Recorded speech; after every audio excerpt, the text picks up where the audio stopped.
I've got one word for this card. Wow! Let's begin in a different angle. Here we have Dockside Extortionist and Smothering Tide. Two cards that are trying to claim the best card for 2019. Debatable. And here we have Underworld Breach that was spoiled during the end of 2019, but it's going to be in our hands during the year 2020. And I think that the Underworld Breach has a really high chance of claiming the best card for 2020. And one development I'm so happy to see is that these cards are red and white. Now normally in this format, blue, green and black are the best colors in the cEDh format. And here we are suddenly seeing some amazing cards for red and white. I'm truly happy about this development. Alright, so what does this red yawgmoth will actually do?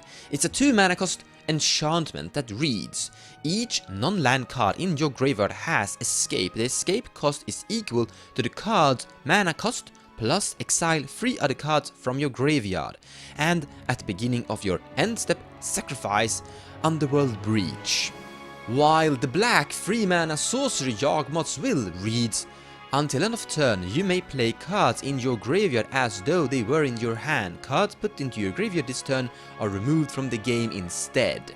In my opinion, the biggest difference between these two cards is that Underworld Breach costs 2 mana, while Yawgmoth's Will costs 3 mana. And that is actually quite huge sometimes, because 1 more mana to cast cards from your graveyard could be quite huge from time to time. It's gonna be easier storming off with Underworld Breach, as you're demanding less mana to actually cast it, and you can do more from your graveyard with Underworld Breach when you cast it, just because of the 2 mana instead of 3. That is actually a huge upgrade in my opinion.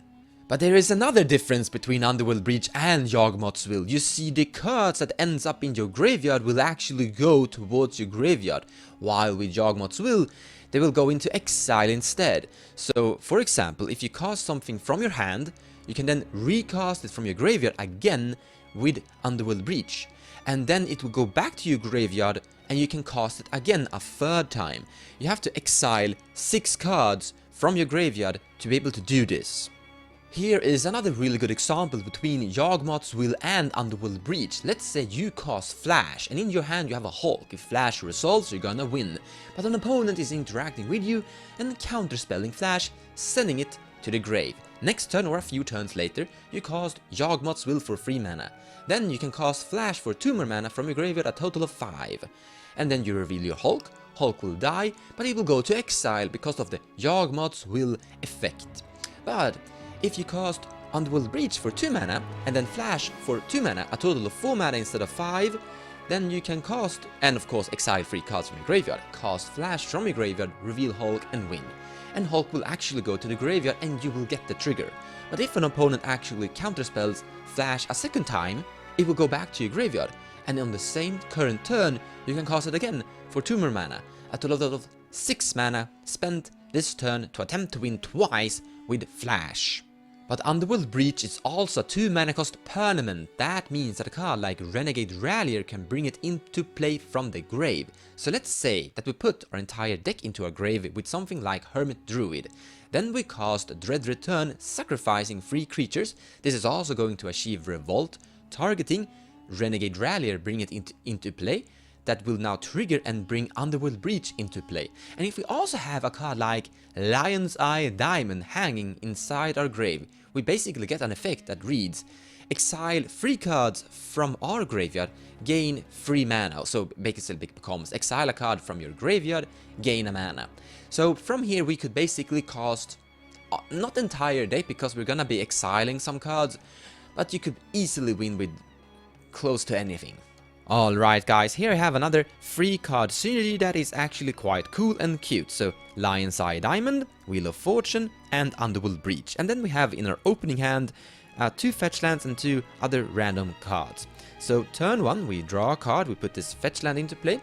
Then turn 2 we draw another card, we put this fetch land into play, crack both of them. Let's actually put them here in our graveyard. And let's find these 2 lands, Steam Vent and Hallowed Fountain. Let's tap them to cast Underworld Breach. Let's remove these out of the picture for a little bit better understanding. Now let's cast Lion's Eye Diamond. Crack it, discard all these 5 cards to our graveyard, and we have 3 red mana in our mana pool. Let's cast Wheel of Fortune from our graveyard, exiling these 3 cards. Then we will draw 7 more new cards from our deck. So we draw some awesome cards here, 7 more cards. Then we were gonna cast Lion's Eye Diamond, exiling the fetch land and this mana dog. So let's crack the Lion's Eye Diamond. We currently have Lion's Eye Diamond and Wheel of Fortune in our graveyard, but we will discard our entire hand down here. We have 3 red mana in our mana pool. Let's cast Wheel of Fortune, exiling some cards here. So we will draw a new hand of 7. 1, 2, 3, 4, 5, and 7. And then we cast Lion's Eye Diamond by exiling these 3 cards here. So we will discard all these cards. Notice now, but before I actually discard this pile, notice that I have 1 card here and these 2. So what's actually happening here is that I'm increasing my graveyard size because I'm drawing 7 cards, but I need to exile 6 cards repetitively. So I'm basically exiling my entire deck, but I'm putting specific key cards from my deck into my grave that I could cast later, and I also have some mana here. So what I'm kinda happening here is that I'm drawing out my entire deck, eventually casting Laboratory Maniac and maybe a Gitaxian Probe, or just winning by drawing enough cards through this. It's not 100% infinite, it could fizzle, it could go really terrible, but it is a synergy that could achieve some really powerful plays. But let's add a win con to it. Not really a combo, but it's a pathway that will win the game for you. So if you understand this concept, the first step of how we're going to exile our entire deck and netting cards towards our graveyard. Here we have 2 silence effects, the actual silence and Grand Abolisher. You should have one of these 2 in play because Wheel of Fortune is actually going to draw cards from your opponents as well, and they could draw into interactions, and this could make sure that they can't do anything about what we are doing. So you should begin with either one of these 2 before you're starting this little trick. Then we have Angel's Grace. That means we can't lose the game. That means we could actually deck ourselves. So the win con here is to deck our opponents with Wheel of Fortune. So each time we are drawing 7 cards, they are also drawing 7 cards. Unless they have a Kozilek, Ulamog, or a reshuffle deck into graveyard effect, then they're going to die. And notice that all cards are inherently good. They are close to auto-includes. Silence is really good, Grand Abolisher is really kinda good, Angel's Grace is really good, especially if we add in awsome, a really good card. So with these 2 cards, you could basically draw your entire deck. Wheel of Fortune is good, Lion's Eye Diamond is also good, especially if we do something like this. Azorius Salvager, so you can gain infinite mana through these 2 cards. Now let's actually finalize and complete the entire deck and add in Kenrith, the Return King, as the commander. So if you achieve this thing, you have infinite mana, and you can win the game with Kenrith's ability over there. And if we, for example, draw our entire deck with Angel's Grace ad nauseam, we have Windfall, so to kill our opponents. So we can't lose the game by decking ourselves, our life total is minus 100 or something of that sort. Let's cast Windfall, or let's actually first cast Underworld Breach by using some fast mana from our rocks and Carpet of Flowers, Lotus Petal, etc, that we draw into by drawing our entire deck. So let's cast Windfall, let's discard our entire hand, but we still have the Underworld Breach in place, so we can cast Windfall again from our graveyard.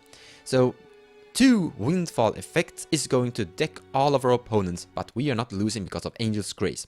And again, look, all cards here that you're currently looking at are basically really good cards. And by the way, Windfall is another version, a weaker version, or sometimes better version compared to Wheel of Fortune.